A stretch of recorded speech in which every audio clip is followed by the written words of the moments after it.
I was actually reading the what's it called, the libretto file last night. Mm-hmm. Yeah. And there was one or two little things which I didn't write what it was, that I was going to ask you why they were like that. Yes. So I need to open the file again. And oh yeah, it was Anju's mother. There is a part here. When I get there, I'll tell you. Don't worry about saying stuff that people can't hear. I can always edit it out, and you'll never know. No, You think we do this all live? You think, yeah, you fucking nuts. You can't In do that. person? it's when it says Anju's mother picks up the letter and becomes incensed upon reading. Yes. Okay, so she has the letter in her hands, right? And then she says, Anju, that letter, that, it should be this letter, right? Again, Anju picks up the letter. No, Anju's mother And picks up indeed. Anju's mother picks up the letter. has Picks it- up what? And makes the declaration that letter, but has it in hand. Oh, it still says that? the letter. Yeah, I should in say the this. in the actual libretto file. Oh, hang on. That letter. Oh yeah, you're right. This letter. Okay, corrected. Right now. Problem with the line then. It's patently not the case that the letter is full of apologies. She can see that. She doesn't say this. She says this letter better be filled with apologies. She. Then the implication is then she hasn't read it. No, Yeah, she just saw hasn't- who it is from. Okay. Yes. That seems slightly obtuse to convey, but I can see that it might work. Yeah. She won't just began open the looking- letter.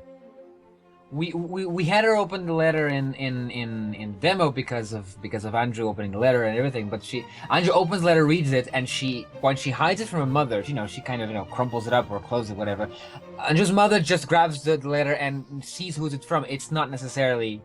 She becomes incensed. She doesn't even want to read it. She can't stand the fact of, Yeah, that makes sense. That makes sense. The It's like, issue I don't even want to read it. The issue Read is it. the dramatically economic assumption that the audience will make is that if she's seen a piece of paper, she has read it.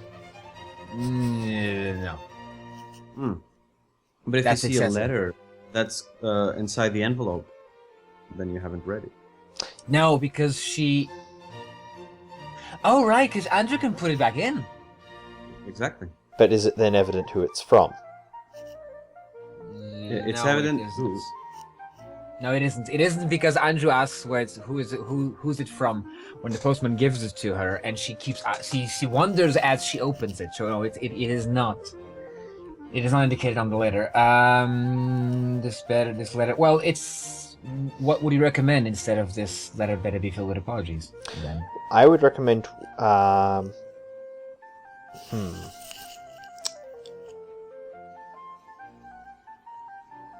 We need to arrive at some way of Anju's mother coming to the realization that the letter is from Cafe without necessarily seeing it. No. That's impossible because that's the dramatic movement. The whole point of Andrew hiding the letter is suddenly gone. If she. Indeed. Well, hang on. Let me. But First, she doesn't have enough time to read the whole letter. I mean, Yeah, that is my assumption. It's obvious that she has no time to read it. But while Just that is, looks at it. while that is a realistic presumption, on stage, suspension of disbelief allows us to admit that if you've seen a piece of paper, you suddenly know its contents. What if you But it make never happens. several pages? What if you make it several pages long? But it isn't. Yeah. You know, it could be. It could No, be, that's Cafe's true. Cafe's entire aria is, recitativo is very, very short for the letter. But what I mean here is that, what I mean here,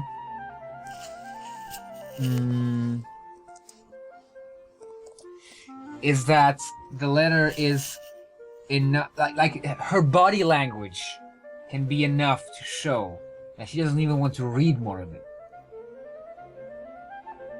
Yeah, she just has to Okay. look at it. Yeah, she has to look at it, be take a look at immediately it. disgusted, and immediately take it out of her sight. She doesn't want to see it. Yeah. That kind of immediate visceral reaction then has to be very obvious. So I would suggest we actually need to then elaborate that actual reaction. Okay, then it's Andrew's mother picks up the letter and becomes incensed upon I would say a becomes... glance. Upon a glance. And upon... for her to see who it's from, she'd have to glance at the bottom, where it is signed. Yes. So... This is too much detail for something that is just very quickly on stage. I'm saying that Andrew's mother picks up the letter and becomes incensed upon a glance is more than enough. Or it becomes incensed upon a glance, refusing to read more. Or you could say that she picks up the letter, glances over it, and not discards it, but immediately, and is immediately visibly incensed. What's the difference between that and what I said? It gives a sequence of actions more clearly. She takes it, she really quickly glances over it, and then immediately reacts. As opposed to explaining her train of thought, which is not necessarily of more salience to an actor than actions. But, okay, what's wrong with the sentence, Andrew's mother picks up the letter and becomes incensed upon a glance? Isn't that the same thing? It doesn't stress the fact that she takes a moment to glance over it. I think.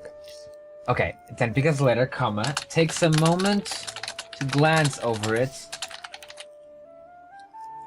Even, takes a moment implies enough time to establish the matter of fact of whether or not it would be filled with apologies. It would be even shorter than that. I would think she would barely when we say a glance, I literally mean an oculus aside. One. Then picks up the letter, briefly glances.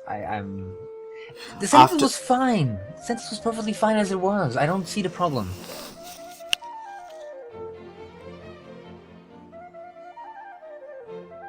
Hello? Andrew's mother. Yes. Her reaction needs to be... No, I think it is... Then her reaction needs to be shock. It needs to be clear less that she's taken time to read the letter and more that she's immediately consumed by her reaction, that she's not functioning enough to she parse could it. pick up the letter and then just glance at it and then become so angry that she throws the letter back to the floor and then she says, that letter better be filled with apology. Because her need... Yeah, I don't think that's a turn. Her need for control would mean that she would want to keep the letter. She would do exactly as she does in the demo. She would crumple the letter in her hands. The only thing Andrew would have left for her coffee would be the pendant that she kept. Okay.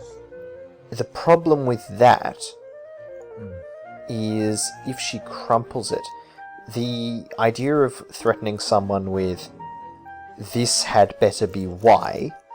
She crumples it after. Remember? She first shows her the letter and then she crumples it in her hands. If she crumples it, then it's presumably not getting read again. The problem I have with that is threats of the form "this had better be why" implies that at some later time you're going to check if that's the case, and there will be hell to pay it if it isn't. Not necessarily. This letter better be filled with apologies. The meaning is that he better be sorry for what he did. It doesn't mean anything else. It has nothing to do with you better go read this. No, she doesn't want her to read this. No, it's more like, I better not hear that you've been receiving letters from your cafe. Something like that. That's not at all what she means. At all. She means she hopes he's sorry. That's all she means. This letter better be filled with apologies. Then, if her meaning is that, and it's less that she's interested in determining a later matter of fact, but more that he should be sorry... Yes. It's not this letter, that letter had better. It's that letter should be filled with apologies, which means she may very well know it isn't, and she's still expressing a value judgment. She doesn't know it isn't. Why are you insisting that she knows? Andrew, this letter better be filled with apologies. To say that it should be does not insist upon her knowing, but it does not become problematic if she does. And it is more moralistic, which is closer to what I think you're trying to convey. But it is probably it is.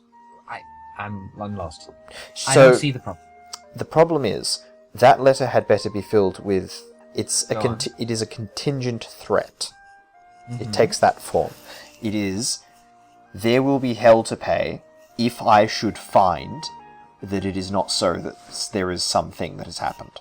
In this case, Yes. if this letter does not contain apologies, there will be hell to pay. Yes, that's... If you make a contingent threat, you are expressing an interest in determining that matter of fact. If she subsequently destroys the letter or scrunches it up, implying its destruction, she's foreclosed the possibility of establishing the matter of fact, which immediately contradicts the point of making a contingent threat. It is simpler to express disinterest in that matter of fact and simply state, I don't care whether it is or not, it should be.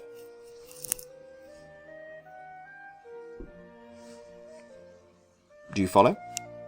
Yes, but it no longer has a threatening vibe at all. Indeed, that is the problem, because it's then not so much... What if it was, this letter might as well be filled? Might as well implies disinterest, but also... Well, it's complete disinterest. It is, I don't care to know whether or not it contains apologies, and it doesn't matter to me. Really? But that, again, that is not threatening anymore.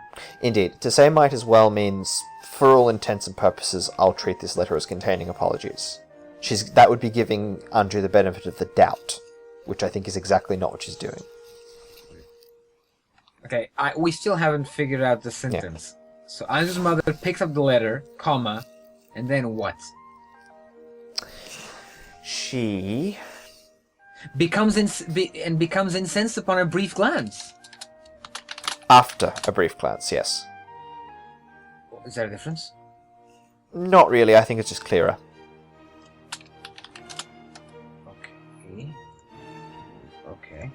Okay. Andrew's mother picks up the letter and becomes incensed after a brief glance. After a cursory glance. A cursory glance is brief, but also very... you've skimmed. You've not really paid particularly... You've not scrutinized it particularly. Okay. So, Andrew, this letter better be filled with apologies. And we need a new parenthetical where she says we won't be staying long in town. We should say rather, in fact, we need a new action. We need a new action, which you have to say, Andrew's mother crumples the letter in her hands. Well, Andrew has there's an emotion on the demo when she's looking at her, and it's like she's, do you remember the scene? I do. As in how, with what emotion she would say, yes, mother. No, before that, because the mother is still talking. Mm-hmm. Andrew there's a face that she makes when putting her hands in front of her when the mother crumples the letter, which basically crushes Andrew's hopes, basically. She's aghast. So Andrew's mother crumples the letter in her hands to Andrew's... if it's of the form to Andrew's... despair. It's closer to shock than despair. Despair has always struck me as something close to grief. It's not shock. Andrew's not shocked that her mother doesn't like it. Andrew immediately knew how to hide the letter. Yes, but she didn't expect her mother to crumple it in her hands. That is, to me, what might be shocking. I think she might have. That's why she hid it. Okay, well, if she knew that the letter, which forecloses... Would be discarded, it'd be removed. If it was going to be removed and she knew that was going to happen, then yes, it'd be resignation, really. So yes, despair would be appropriate. Despair, there you go. And then the mother continues. Oops, that's character. Okay. We won't be staying long in town if you... same thing. So, I still think we should keep this letter better if you with apologies. I don't see... It's because this letter better if you with apologies is like, I better eventually know that he's sorry. You know what I mean? It's not about the letter. Well, the problem with that is while it would be appropriate for her to possibly not make a great deal of sense in this moment, what she's saying does not contingently make sense. Why? Because if she's in front of us while making this threat, foreclosing the possibility of ever knowing what the letter held... No, she doesn't know that. You don't know that. You know that she will want an apology from Cafe at some point in time. But then it makes no sense for her to talk about the letter at all. If the point is that, you know... It is, it's indirect. She does not even want to call him by his name. This letter, this person in the letter. Then I feel like it would be better to make a reference not to the letter, but to its writer, obliquely. No. Because the letter, she knows who it's from. That's exactly why. She says, this letter better be filled with apologies because it means I do not care what he has to say to get you to marry you. He will not be marrying you. We will be going away, but he better be sorry anyway. You understand? He better be sorry. He deserves... He will not get what he wants, and he should be sorry for the things he did. What he wants. He will not get what he wants, and he should be sorry for the things he did. I grasp the sentiment. That's exactly why the shortest way to summarize that is precisely having her say that the letter better be filled with apologies, but she won't even deign to read them. She expects him to be sorry, but she won't listen to him.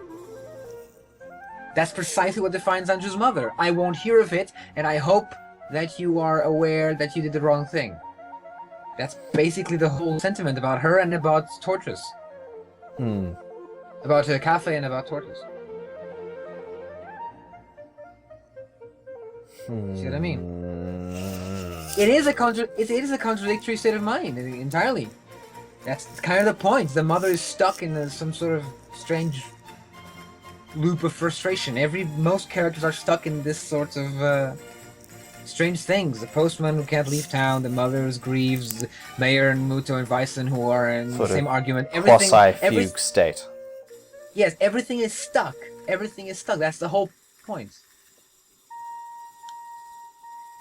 We should even add a something to when Andrew's mother receives the dress and during the Clocktown Choir. For her expression to not be one of glee, because she already knows. It's just for appearances that she'll keep the dress.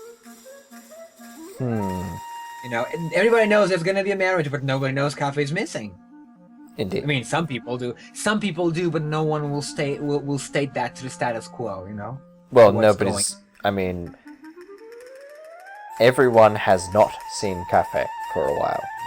Yes, but and you have rumors and everything, but you know everything keeps going because that's how it is. You know, everything keeps going because that's how it should be going.